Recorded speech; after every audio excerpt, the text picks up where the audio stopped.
Welcome, you're watching Midday Prime. I'm Sakal Bhatt and our top focus continues to be ground situation in Afghanistan with Taliban takeover of Kabul followed by twin terror attacks at Kabul Airport yesterday.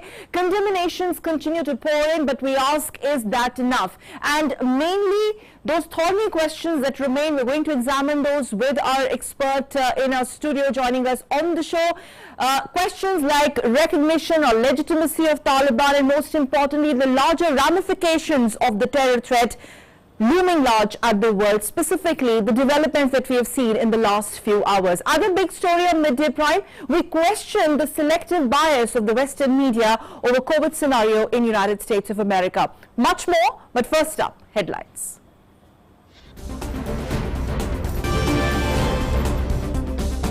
Condemnations are pouring in from across the world. US President Joe Biden warned to hunt down Kabul attackers. Biden also promises US evacuations would continue. Meanwhile, death toll rises to 85 in the blast.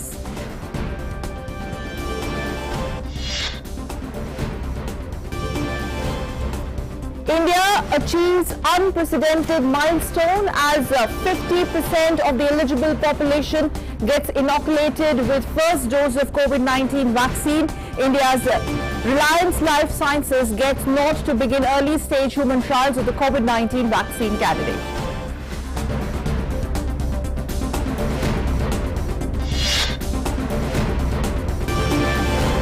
President Rajnath unveils statue of former UP Chief Minister Dr.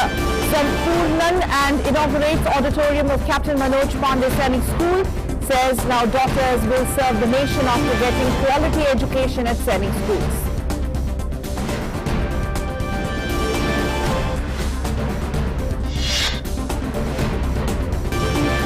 And as part of Amrit Mahotsav of Independence, Information Broadcasting Ministry is celebrating iconic week across the country. Union Information Broadcasting Minister Rajnath inaugurates a virtual photo exhibition on making of the Constitution in Delhi. Along with this, a virtual film poster exhibition called Chitranjali at 75 also launched.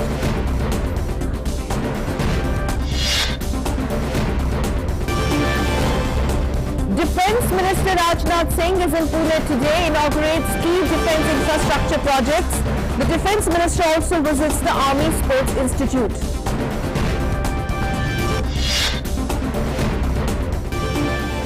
Political turmoil continues in Punjab and Chhattisgarh Congress. Bhupesh Baghel moves to Delhi at the call of party high command. Sidhu's advisor resigns over controversial statement.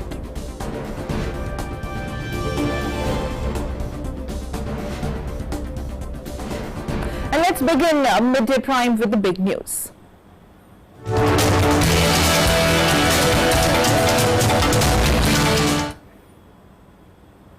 The death toll in the Kabul Airport blast has risen to over 85. The US military has said that 13 of its service members were killed in the blast. Islamic State, an enemy of the Taliban as well as the West, says that one of its suicide bombers targeted translators and collaborators with the American Army.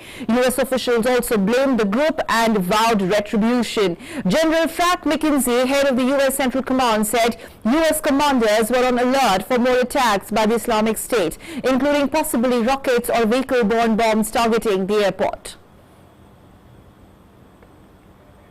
The two blasts that ripped through crowds of Afghans trying to enter the American-controlled facility where US-led evacuation effort was taking place in an attempt to flee the Taliban takeover of the war-torn country. Pentagon Press Secretary John Kirby said there have been at least 2 explosions near a gate at Kabul's airport that resulted in a number of US and Afghan civilian casualties. He said he can confirm that the explosion at the Abbey Gate was a result of complex attack that resulted in a number of US and civilian casualties, also confirming that at least one other explosion at near the Bayan Hotel, a short distance from the Abbey Gate. The Afghan affiliate of the Islamic State, ISIS Khorasan, has claimed responsibility of the attacks. The blast comes as the United States and other countries race to evacuate people ahead of President Biden's August 31st withdrawal deadline.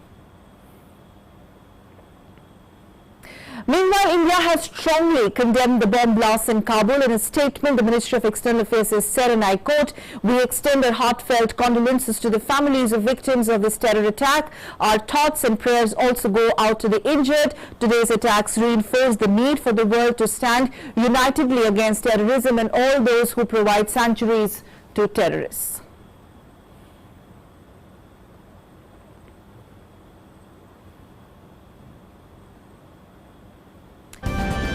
US President Joe Biden, while his voice breaking with a lot of emotion, vowed to go after the perpetrators of Thursday's bombing and said he had ordered the Pentagon to plan how to strike ISIS-K, the Islamic State affiliate that claimed responsibility. He has warned to hunt down the attackers. Biden has also promised U.S. evacuations would continue. He gave no indication of a change in the next Tuesday's U.S. pullout target. The president also said he had told the U.S. military that he would grant additional forces if they needed it. And I know this. We have a continuing obligation, a sacred obligation to all of you, families of those heroes.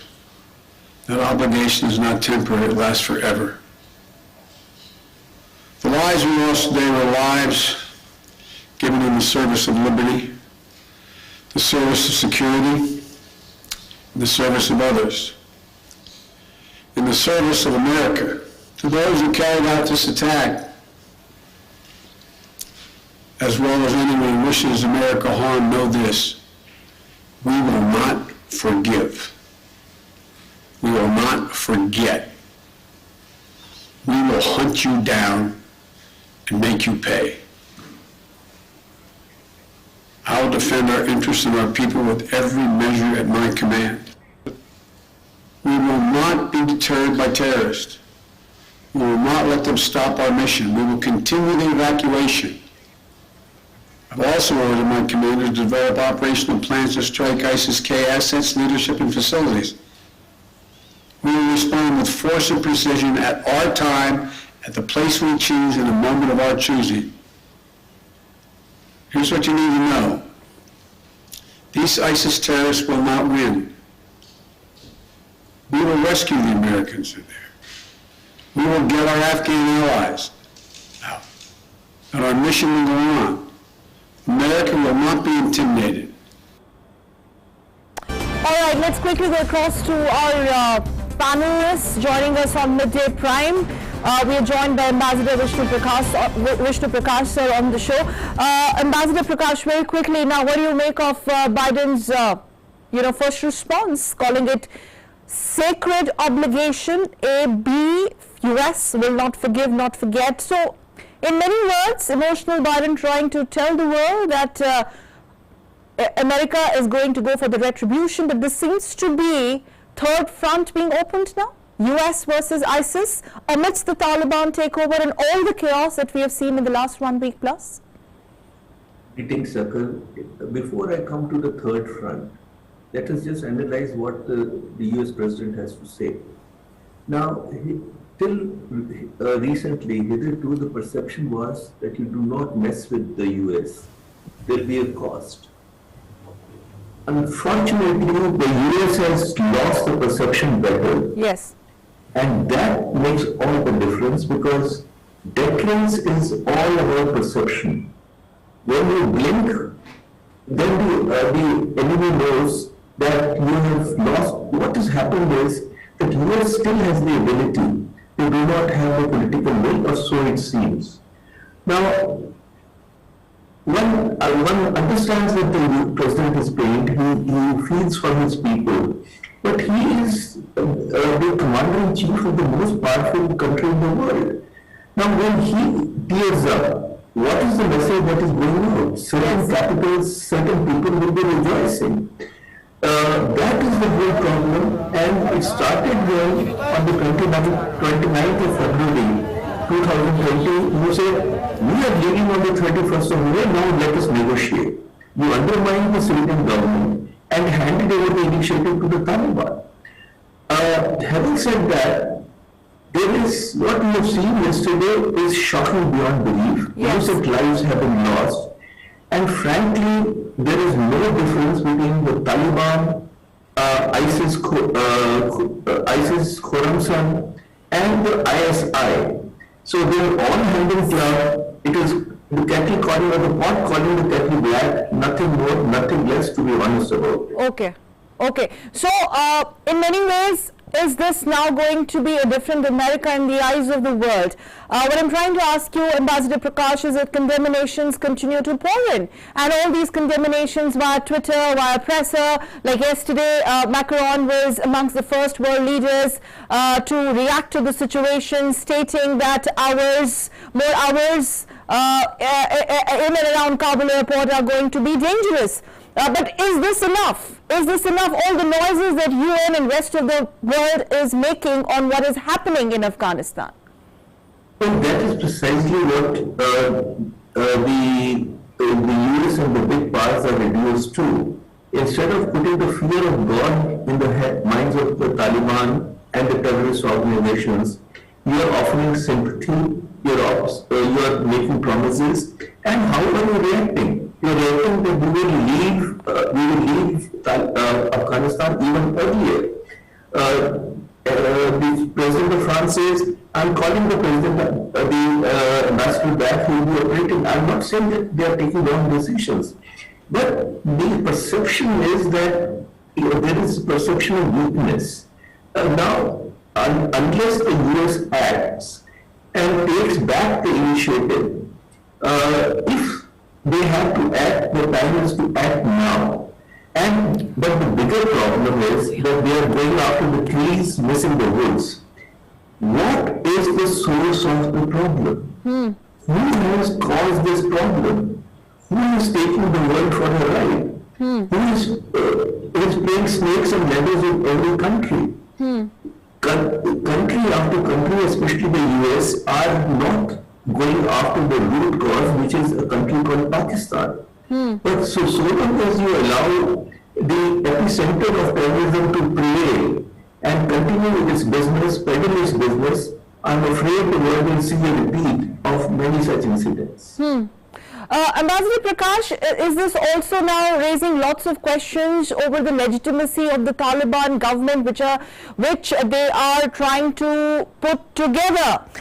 If you remember, the response that came from Taliban yesterday, they were short of words in terms of condemning the attack. There was no mention of attack. The only thing that they said, besides the fact that they have forgiven Afghan commanders, etc., they were trying to tell the world or convince the world that at the time of the attack, that territory has nothing got to do with Taliban. That was a territory which was actually occupied or fortified by US forces, and we have nothing to do with this.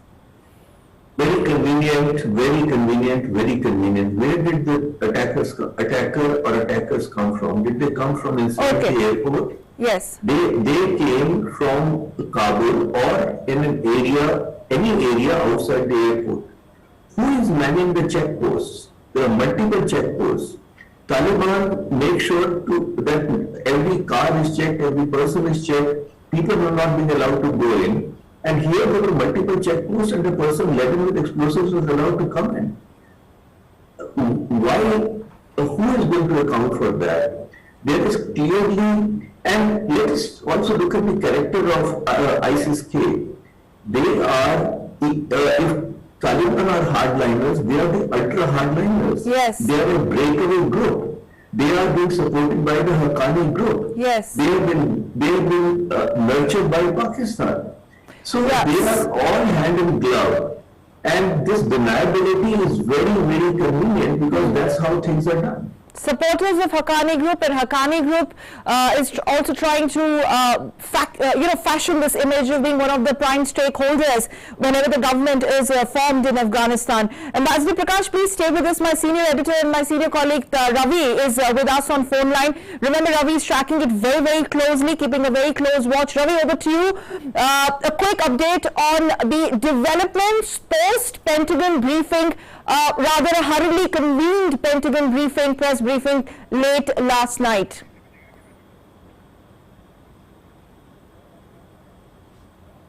Ravi?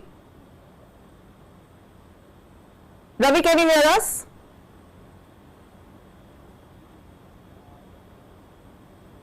Let's try and reconnect Ravi. Meanwhile, let me just go back to Ambassador Vishnu Prakash. Ambassador Vishnu Prakash, now the next few hours, or rather the next few days, are going to be extremely crucial. How do you really see this panning out, especially reactions that are continuously coming in? Is this okay? Ravi, I'm being told, is now with us. Ravi, please go ahead. Latest that you can share with our viewers.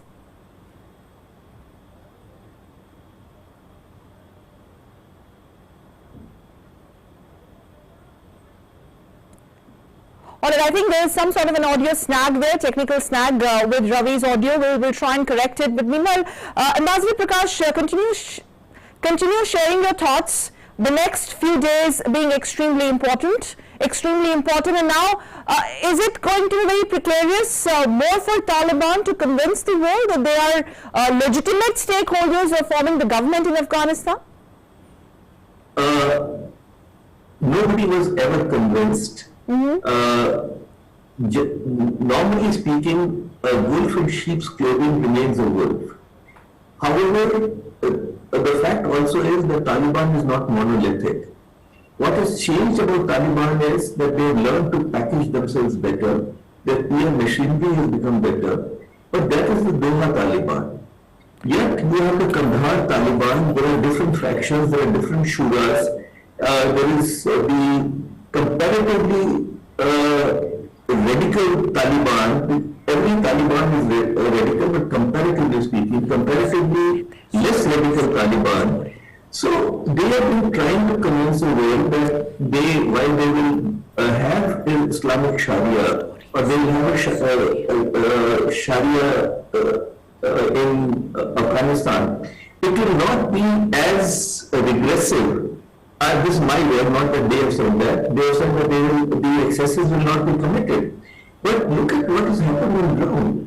Wherever they have been in power, and they have been in power in Kandahar, and now they are in power everywhere except the valley. In Kandahar, they went house to house, pulled out people who were with the government, shot them dead. Some girls have been picked up in certain provinces, made sex slaves. In Badakhshan, a woman was pulled out, who was in a car just because she was not wearing a hijab and shot dead. In Kabul, they are making lists. So, and they are beating up people. They are also, what is shocking is that the friends of Taliban, namely the terrorists from Pakistan, the Lashkar-e-Taiba, Jaish-e-Mohammed, and Pakistani rebels, they have gone on a rampage in certain places, looting houses, intimidating people. So is this the kind of Taliban that is new? Is this the modern trace of Taliban? There are lots of questions, but now after this incident, even that flicker of hope, I think, is waning very fast. And your other question about what happens next, unfortunately, what happens next is chaos. The intimidation of the people of Afghanistan, especially women and children, and at least as of now it seems that Islamic radicalism has prevailed. And 20 years of efforts by the US, by the allies, have gone up the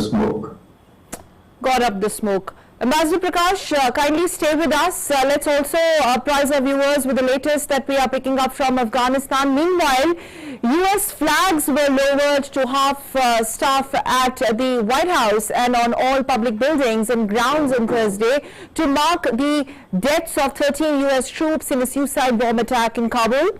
White House Press Secretary Jen Psaki has said the flags would remain lowered through sunset on August 30th. US officials said American forces in Kabul were bracing for more Islamic State attacks while winding up their evacuation mission.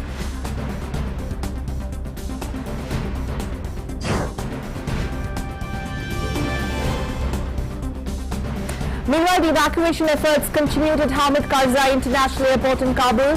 Today, hours after the deadly blast, evacuees were seen boarding a flight and a plane was spotted taking off from the airport. as efforts to continue to evacuate people from Afghanistan after the Taliban took control earlier this month. Amid the chaos and mayhem that pursued, US has evacuated 7,500 people from Afghanistan after a twin blast. Kabul Airport officials were quoted as saying that the 85 civilians were killed in the attacks on Thursday. At least 2 blasts and gunfire rocked the area. Staying with more news and updates, meanwhile, the last Uzbekistan Airways flight HY3507 landed in Frankfurt this morning, bringing in the last of the evacuees able to get out before the air bridge to Kabul ended. The Frankfurt arrival marks the end of a mission in Kabul that succeeded in evacuating over 5,300 people, including German and Afghan citizens, but this mission personnel were evacuated safely. And let's talk about the condemnations and more reactions that continue to pour in. United Nations Secretary General Antonio Guterres has condemned the terror attack and expressed his support for the victims of the blast. He said the incident underscores the volatility of the situation on the ground in Afghanistan. Express in the strongest possible way my total condemnation about the horrific terrorist attack in Kabul. To send my condolences to the families of all those that perished, Afghans, and those that were helping there, the Afghans, and died saving the lives of others. I have also asked my special representative to convey directly to Kabul my deep condolences to the Afghan people. Meanwhile, White House Press Secretary Jen Psaki has said that it will not be possible to evacuate every Afghan who wants to get out of the country before the US military withdraws on August 31st. Condemning the attack in Kabul Airport, Psaki said that it was the worst thing that the US has experienced during President Joe Biden's time in office. For every single Afghan, millions potentially, who want to leave Afghanistan to be evacuated. The Taliban they're not a group we trust. They are not our friends. We have never said that. It is also the reality that the Taliban controls large swaths of Afghanistan. And to date, because of coordination with the Taliban, we've been able to evacuate more than 104,000 people, save 104,000 lives. And that coordination is necessary in order to continue our evacuation measures.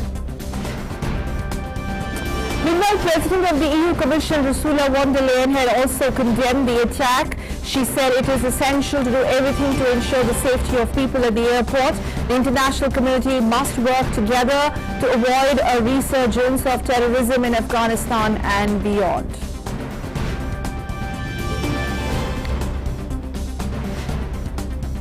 She was in fact amongst the first few world leaders to react to the situation. Also, Chairman of National Reconciliation Council Abdullah Abdullah, Dr. Abdullah Abdullah also has condemned the attack at Kabul Airport. He said, "My thoughts are prayers are with the victims and their families at this difficult time."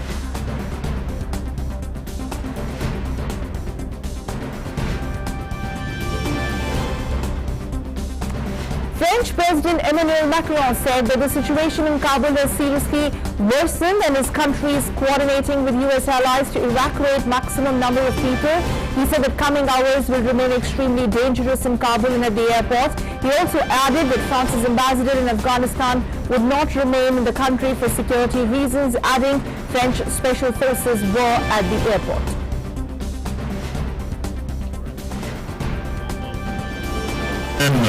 At this moment, the situation has profoundly deteriorated around the military airport, and I would like to thank our teams once again for their commitment, who are doing their best to continue the work we have started. The work of international solidarity, humanitarian right, and protection of our citizens of friendly countries and of all Afghans who must be protected for who they are or for the fights they are involved in. It is obvious that the tension is increasing greatly. We have all known that risk since the beginning, considering the confusion in Kabul, and the tension has been there since the beginning at the military airport. The next hours will remain extremely dangerous in Kabul and at the airport. Au moment où je vous parle, nous sommes confrontés Britain's Prime Minister Boris Johnson has also condemned the attacks on Kabul's airport, vowing that evacuation efforts would continue. Johnson described the attack as barbaric, adding that it had not been unexpected. Johnson also vowed that evacuation efforts would continue and that the UK would now focus on getting the remaining eligible people out of the country, adding that he hoped Taliban would allow others to leave after the 31st August withdrawal date. There's been a barbaric terrorist attack, what looks like a series of attacks in Kabul on the airport, the crowds at the airport, in which members of the US military very sadly have lost their lives, and many Afghan casualties as well. And we extend our condolences both to the United States of America and to the people of Afghanistan. We condemn them. I think they're despicable, but I'm afraid that there's something that we've had to prepare for. It isn't going to interrupt our progress. We're going to get on with this evacuation. Also, British Home Secretary Priti Patel on Thursday met Afghan evacuees who arrived in London on Thursday. Patel said Britain has managed to remove around 1,000 people a day from Afghanistan after the Taliban seized control of the country. Britain has also issued a notice to airlines to avoid flying below 25,000 feet over Afghanistan after the attack.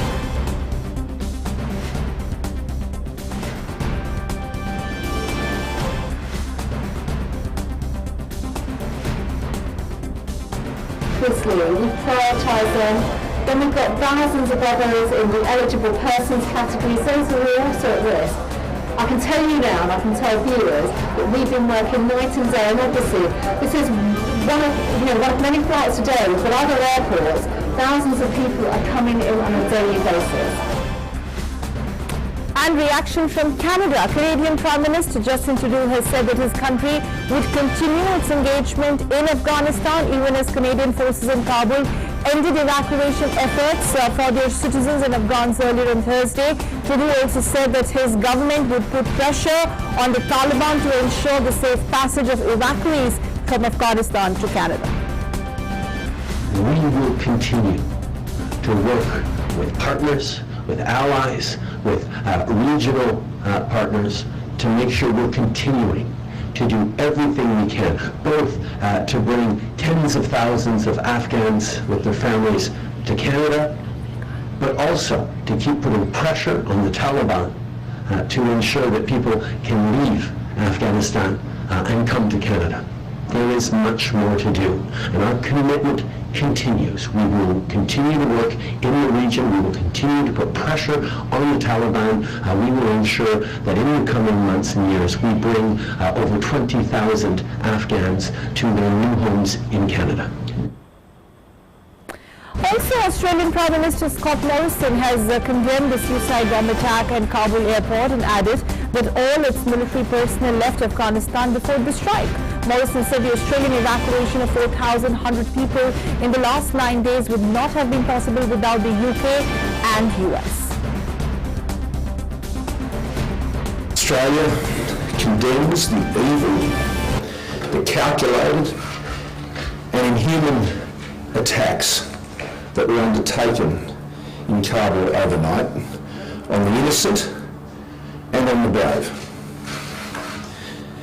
We join with our American and Afghan friends in mourning their terrible and awful loss, like so many other losses that have gone before them. Australia's operations now for the evacuation have been completed. We were able to ensure the departure of the remaining Australian personnel over the course of last night, not that long before the terrible events that unfolded last night took place. Let me quickly go back to Ambassador Vishnu Prakash, who continues to be with us on Midday Prime. Final words, at least on this broadcast. Do you also sense that there has been an over-dependence by the rest of the world on US during this evacuation phase? And what do you think was the message of this terror attack, especially at the timings of it? The evacuation process was almost at the fag end, and there were intel inputs that something like this could come or happen. The message, I'll take the second part of your observation first. The message was very clear. There were some statements being made in certain capitals that they will continue to stay till the last national of their country is pulled out. And the message was very clear. Look, we are in command, we decide, get out or. And yes, that message has gone home in the world capitals very swiftly. It should have been the other way around, but that is how the things are panning out. And it has just shown that the powers that were supposed to, and yes, so you were also asking why they are dependent on the US. That has been the structure after 1945, because the US is the most powerful country militarily.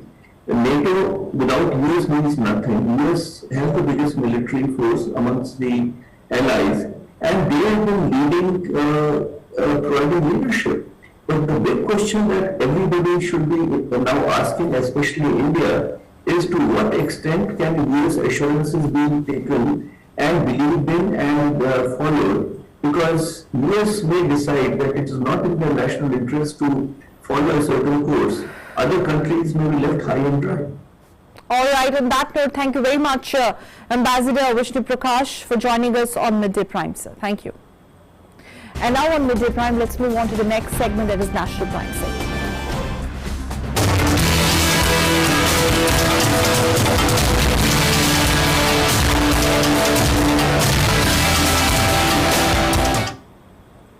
Prime Minister Narendra Modi will dedicate the renovated complex of Jallianwala Bagh Smarak to the nation tomorrow via video conferencing. He will also inaugurate museum galleries developed at the Smarak in Amritsar. The event will also showcase the multiple development initiatives taken by the government to upgrade the complex. You have the visuals on your screen. Mr. Narendra Modi on Saturday will dedicate the renovated complex of Jallianwala Bagh Smarak to the nation via video conferencing. He will also inaugurate museum galleries developed at the Smarak. 4 museum galleries have been created in the renovated complex through adaptive reuse of redundant and underutilized buildings. The galleries showcase the historical value of events that unfolded in Punjab during that period with the fusion of audio-visual technology, including projection mapping and 3D representation, as well as art and sculptural installations. Apart from this, a sound and light show has been set up to display events that happened on 13th April 1919. Elaborate heritage restoration works have been carried out in sync with the local architectural style of Punjab. The Shahidi Well has been repaired and restored with a redefined superstructure. The heart of the Bagh, the flame monument, has been repaired and restored, water body rejuvenated as a lily pond, and the pathways made broader for better navigability.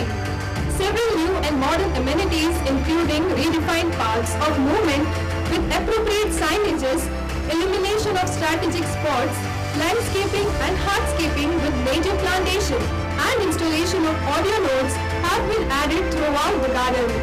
Also, newer areas have been developed for housing the Salvation Ground, Amar Jyot and Flag Mast.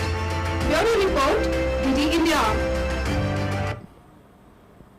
Well, as part of the commemoration of Azadi ka Amrit Mahotsav, the Information and Broadcasting Ministry is celebrating the week of 23rd to 29th of August as the iconic week. In the series, Information and Broadcasting Minister Anurag Thakur and Culture Minister G. Kishan Reddy today inaugurated an e-photo exhibition on making of the Constitution in New Delhi.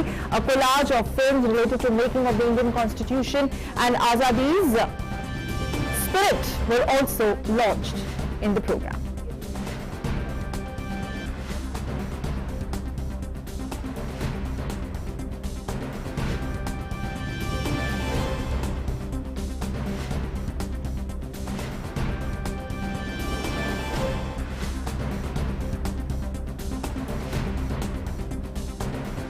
Virtual film poster exhibition titled Chitranjali at 75 was also launched at the event. Minister of State Information and Broadcasting Dr. L. Murugan, MOS MEA Meenakshi Lekhi and Minister of State for Parliamentary Affairs and Culture Arjun Ram Meghwal were also present at the event.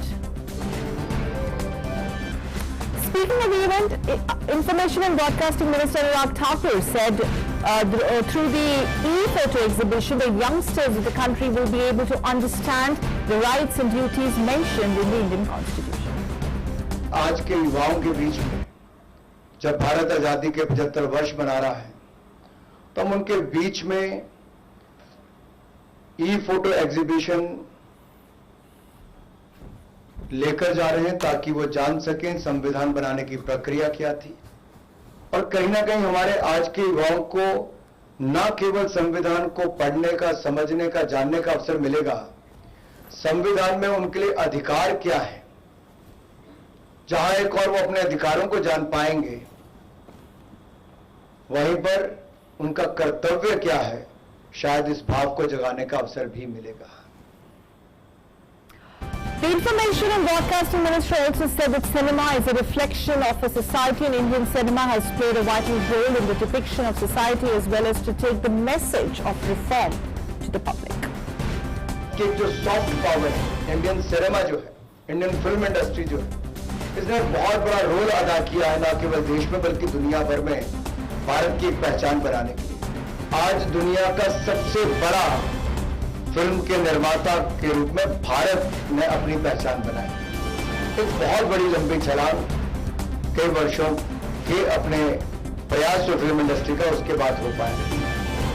यही नहीं, समाज और राष्ट्र के मुद्दों के साथ जुड़े हुए विषयों को लेकर हमारी इंडस्ट्री ने बहुत बड़ा रोल भी अदा किया है। हमने प्रयास किया है कि इसमें स्वतंत्रता सेनानी, समाज सुधारक और सैनिकों की वीरता, इसका जहां जहां उल्लेख हुआ है, जो पिक्चर्स इनके आसपास बनी है, उनको इसमें चुना जाए, जन जन तक लेकर जाया जाए। Speaking on the occasion, Culture Minister G. Kishan Reddy said that Prime Minister Modi wants that Azadi ka Amrit Mahotsav should be people-led movement. He urged the youth to contribute to the country's development and make efforts to fulfill the dreams and vision for upcoming 25 years when India will complete 100 years of independence. हमारा देश, भारत देश 2047 में दुनिया के सामने, जनता के सामने किधर ठहरना है, किधर पहुंचना है, व्हाट इज द मंजिल, दुनिया में अपना भारत एक शक्तिशाली भारत बनकर उभर के आना, यह हमारा लक्ष्य होगा। ये 25 साल सभी नौजवान से मैं भारत सरकार की ओर से मैं अनुरोध करना चाहता हूं, ये भारत ये 25 साल में किधर जाना चाहिए, किधर पहुंचना चाहिए, क्या लक्ष्य है, इसी विषय पर सभी नौजवान सोचना चाहिए और रास्ते पे देश को आगे ले जाने के लिए नरेंद्र मोदी जी का जो अपील है, जो लक्ष्य है, उसके लिए सभी लोग मिलजुल कर, सिद्धांत से उठकर, राजनीति से उठकर, प्रांत से उठकर, भाषा से उठकर, सब मिलजुल कर आगे काम करना चाहिए। IMD Secretary Apurva Chandra has said it is a big milestone for any country to complete 75 years of independence, adding that Prime Minister Modi wants to take the heritage related to it to the youngsters. किसी भी देश के लिए 75 वर्ष आजादी के पूरे होना एक बहुत बड़ा माइलस्टोन है। हमारा देश 75 वर्ष की जो एक माइलस्टोन है, ये हम पूरा कर रहे हैं। इसके लिए माननीय प्रधानमंत्री ने हमारे को जो निर्देश दिए कि हमारी जो धरोहर है, ऐतिहासिक धरोहर है 75 साल की, इसको हमारे यूथ को ये पहुंचाना है। माननीय प्रधानमंत्री जी ने जो सूचना दी कि जन उत्सव करके हमें अपने जो आज का जो युवा है उसको इंस्पायर करना है कि आगे देश को कैसे हमें बढ़ाना है, और इसके लिए हमें अपना हिस्ट्री को देखना है और ऐतिहासिक धरोहर को देखना है। On the second day of his UP visit, President Rajnath participated in Captain Manoj Pandey Sainik School Diamond Jubilee celebrations. As the chief guest on this occasion, he unveiled a statue of former UP Chief Minister Dr. Sampurnan and also inaugurated an auditorium of the school. In his address, President underlined the importance of girls' education at Sainik School and said that daughters can serve the country after getting quality education at such schools.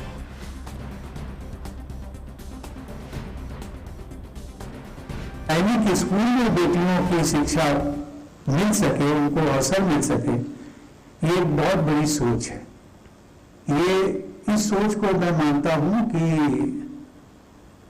नारी सशक्तिकरण की दिशा में ये बहुत बड़ा एक कदम है। इस वर्ष 15 अगस्त को प्रधानमंत्री ने एक महत्वपूर्ण घोषणा की थी, जिसके अनुसार देश के सभी सैनिक स्कूलों के दरवाजे हमारी बेटियों के लिए भी खोले जाएंगे। परंतु यह विशेष रूप से सराहनीय है कि यूपी सैनिक स्कूल ने यह निर्णय आज से 3 वर्ष पहले ही ले लिया था। यह पहला सैनिक स्कूल होगा जहां की बेटियां इस वर्ष एनडीए की परीक्षा में भाग लेंगी। इस तरह अब इस परिसर से वीरों के साथ वीरांगनाएं भी भारत माता की सेवा के लिए तैयार होकर निकलेंगे। Lok Sabha Speaker Om Birla inaugurated the Parliamentary Outreach Program for the empowerment of Panchayati Raj institutions of the Union Territory of Ladakh. Om Birla, in his address to Panchayat representatives, block development councillors and Hill Council representatives, said greater public participation in development processes help in strengthening democracy. He also appealed to voters to participate in democratic processes.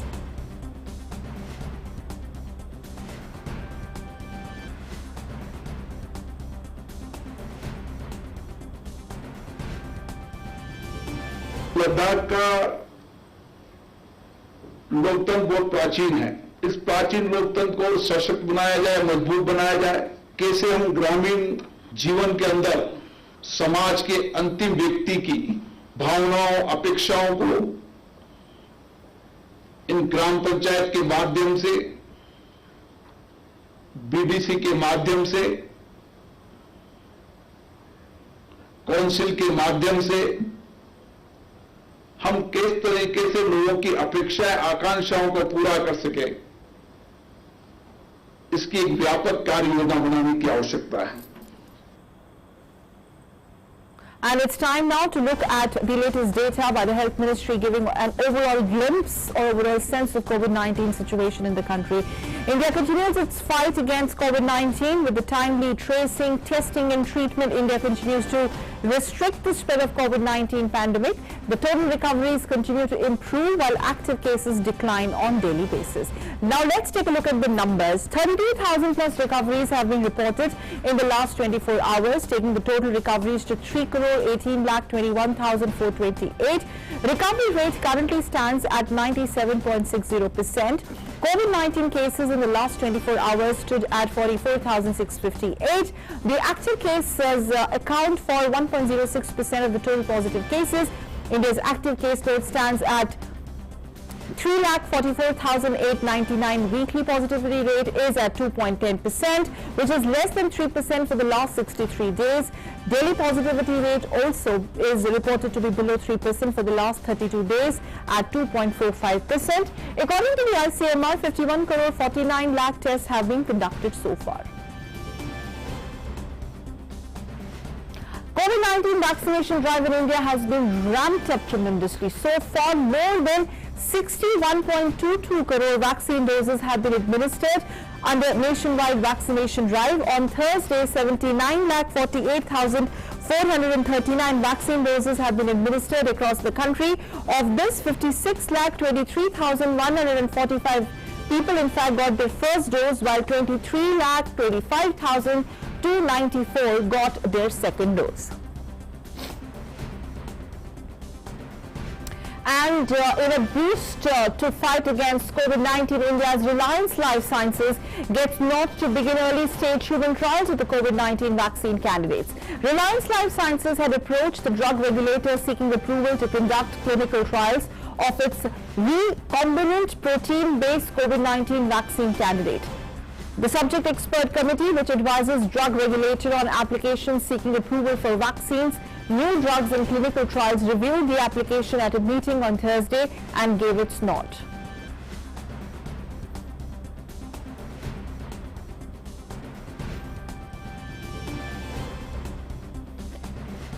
Well, Western media, since we're talking about COVID, remember, had predicted a sort of doomsday scenario for India over COVID-19, choosing selective silence over worsening situation in United States of America itself. And as India battled the second wave of COVID-19 pandemic, Western media had, in fact, amplified, calling it the crisis of crisis of exponential rise, continuously peddling misinformation, sharing images of burning funeral pyres, and also even coming up with fudged up imaginary numbers to paint a dismal picture as far as India is concerned.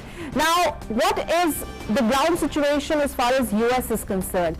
Reportedly, large swaths are unprotected against virus, leading to surge in infections. On Tuesday itself, US only recorded 2.66 lakh fresh COVID-19 infections, which is highest in the last month. America's Delta-driven COVID-19 surge has already entered deadlier phase in the last week. Fresh infection spike in 42 of 50 states have been reported. Deaths have increased in 43 states. Worst tally since December reportedly, before America's deadliest month of the pandemic.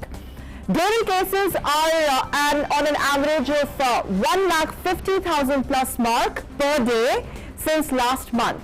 Now, Center for Disease Control and Prevention has issued warning to all authorities in USA about the possible wave of pandemic. Only on 26 July, new cases were pegged at 93,000 plus, with a 7-day average coming to around 56,000 plus. And despite the spike in COVID-19 numbers, the United States media is not questioning the failures of the authority. That is pretty strange. Also, what is strange is media outlets extensively reporting on pandemic outbreak in other countries, especially India. Why are they silent over the current COVID scenario in US? The superpower, quote-unquote, United States, has it handled pandemic effectively? Why is this section of media not asking this question? Remember, USA has recorded 3.8 crore cases reportedly and over 6.3 lakh COVID deaths of late. Western media outlets, if you remember, unleashed a sort of very focused campaign to discredit Indian government's pandemic handling. So why is the same Western media not questioning the United States authorities as far as their handling of COVID is concerned? Western press also, remember, focused on deaths, captured images of funeral pyres to proclaim that India was one of the most affected countries globally. Now, there was an attempt to create a narrative, a wave of shock among world audience. Now, let's take a look at some of these claims. New York Times claimed that India's actual COVID-19 death numbers are exponentially going up than the published numbers. And also, as I'm going to quickly welcome Dr. Raina on the show to tell us more about this selective media bias, let's take a look at the claims made by certain sections of Western media. It said, New York Times also reported that India's death numbers range between 6 lakhs to 42 lakh, which was as against the official number of 3 lakh. Indian government then swiftly took on to this misinformation warfare propagated by certain sections of Western media. There has been no coverage by the Western media on US COVID disaster so far, negligible coverage rather, and extensive coverage over the second wave of pandemic in India. Remember, that was covered massively by Western media, and that in contrast with almost negligible or zero coverage on US COVID-19 scenario. Dr. Sunil Raina, member World Health Network and advisor of the COVID Action Group, joining us on the show. Dr. Raina, I'm sure you heard the detailed explainer. Disaster, or whether you call it the current scenario in COVID, in US as far as COVID is concerned, there is a radio silence.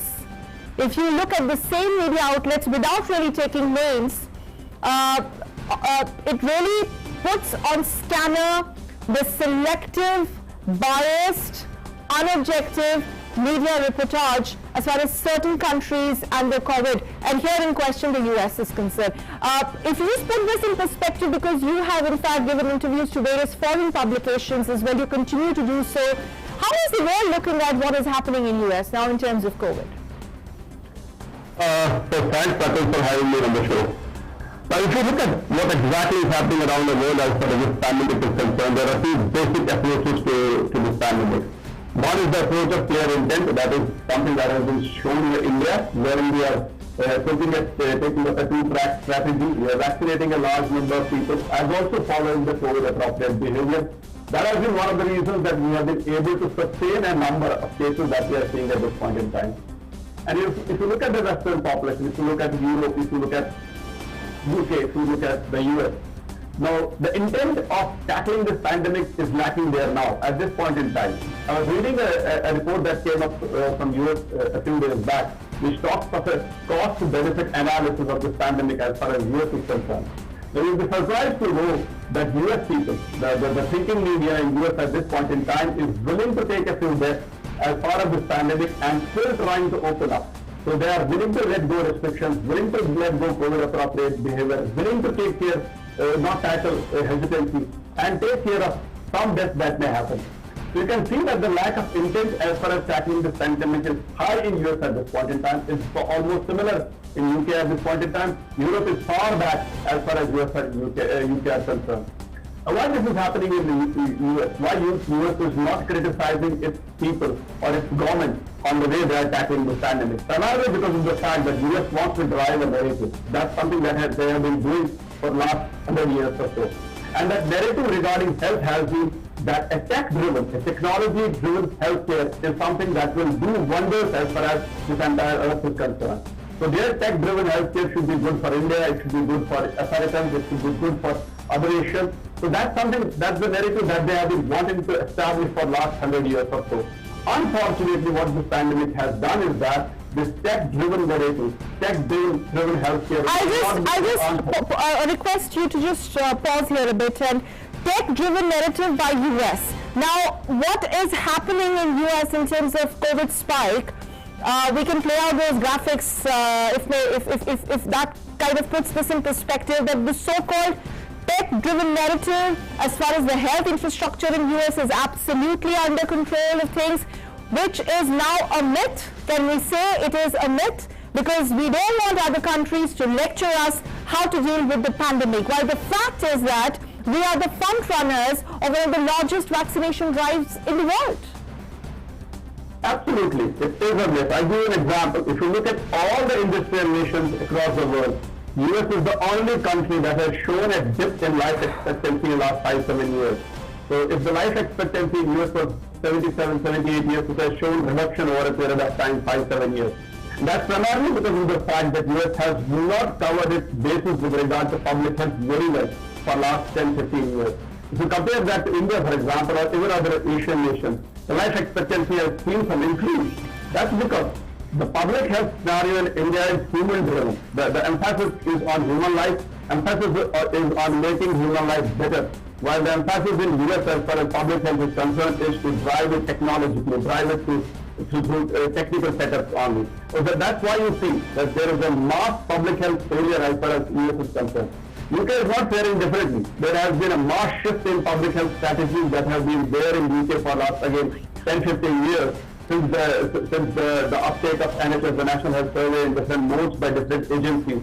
So UK is doing the same way. So that's primarily one of the reasons that they are not doing well as compared to India. Because you have to have a human face when you are talking of public health intervention in tackling a pandemic of this magnitude. Resilience, human resilience is the key to fight these pandemics. And public health face of public health, a human face of public health is the key to ensure that resilience is there. We follow the guidelines much better than what Europeans do, than what people in US do, or what people in UK do. So they have not understood the pandemic as well as probably we have understood. And that's one of the reasons that they are doing poorly as compared to maybe us, or maybe a country like Taiwan, or maybe a country like New Zealand, who are doing much better than a US or a UK, or for that matter entire Europe, which is doing very bad as far as the numbers are concerned, or even as far as the vaccines are concerned. Correct. Look at it this way. You look at it this way. US has enough of vaccines to vaccinate entire populations twice over. But they have not been able to do so. That's one of the failures with them. While we have vaccine deficits, we are trying to produce high number of vaccines, but we have been vaccinating everybody. The numbers are there for us to see. They are there in the world for everybody to see. So that's probably one of the reasons that they are not doing well as far as the pandemic is concerned. All right. I'm afraid that's all we have time for, Dr. Rajnath. Thank you so much for joining us on that quick update. And in fact, let's quickly go across to my colleague Samriddhi joining us with the quick fire sports news. Samriddhi, over to you. Good afternoon.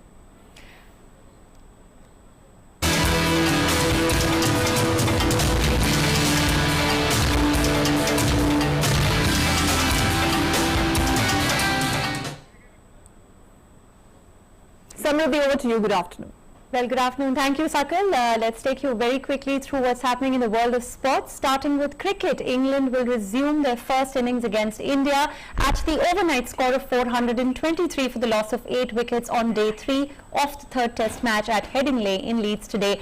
The hosts have a massive lead of 345 runs. On day 2, men in blue fought back well with wickets at regular intervals, but England scored a healthy run rate throughout the day. In form, skipper Joe Root led from the front, smashing yet another 100, a splendid 121 off 165 balls. Craig Overton and Ollie Robinson were at the crease when stumps were drawn. For India, Mohammad Shami was the most successful bowler with 3 wickets, while Ravindra Jadeja and Mohammad Siraj bagged 2 wickets each, and Jasprit Bumrah took 1 wicket.